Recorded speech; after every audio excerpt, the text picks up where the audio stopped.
আজকে আমি ভিডিওটি শুরু করলাম ধানের কাজ দিয়ে। আমি আজকে ধান সিদ্ধ করব।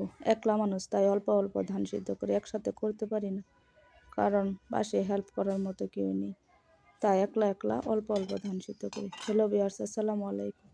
সবাই কেমন আছেন? আশা করি যে যেখান থেকে দেখছেন সবাই ভালো আছেন এবং সুস্থ আছেন।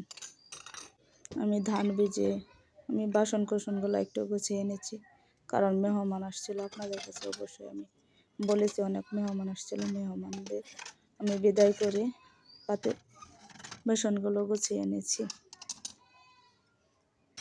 আমার যত কলিজার আপু ভাইয়া আঙ্কেল আন্টিরা আছেন সবাইকে নতুন বছরের শুভেচ্ছা জানিয়ে দিলাম। আশা করি পুরাতন বছরে যত দুঃখ কষ্ট, যত গ্লানি ক্লান্তি আছে সব কিছুই বলি আল্লাহ তাআলার দরবারে একটাই চাওয়া, আল্লাহ তাআলা সকলকেই যেন ভালো এবং সুস্থ রাখে।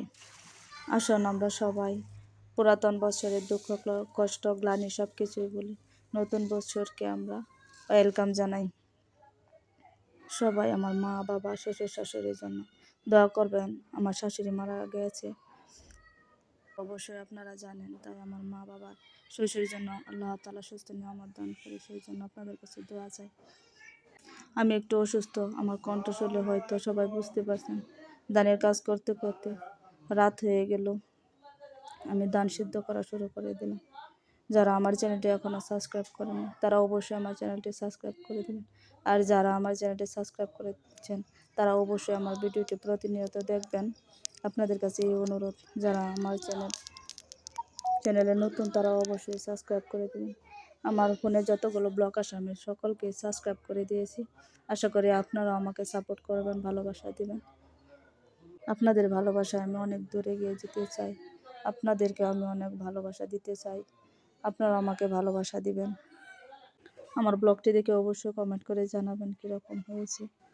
আশা করি ভালো লাগবে আপনাদের। এই তো কথা বলতে বলতে আমার ব্লগটা একেবারে শেষ পর্যায়ে। তবে আজকের মতো বিদায় নিচ্ছি, দেখা হবে নতুন কোনো ব্লগে। ততক্ষণ পর্যন্ত ভালো থাকবেন, সুস্থ থাকবেন, আমার পাশে থাকবেন এবং নতুন বছরের শুভেচ্ছা নেবেন এবং আপনাদের সুস্থ নিয়ামত কামনা করছি। আল্লাহ আপনাদের সকলকে সুস্থ রাখুক, ভালো রাখুক। টাটা, আল্লাহ হাফেজ, আসসালামু আলাইকুম।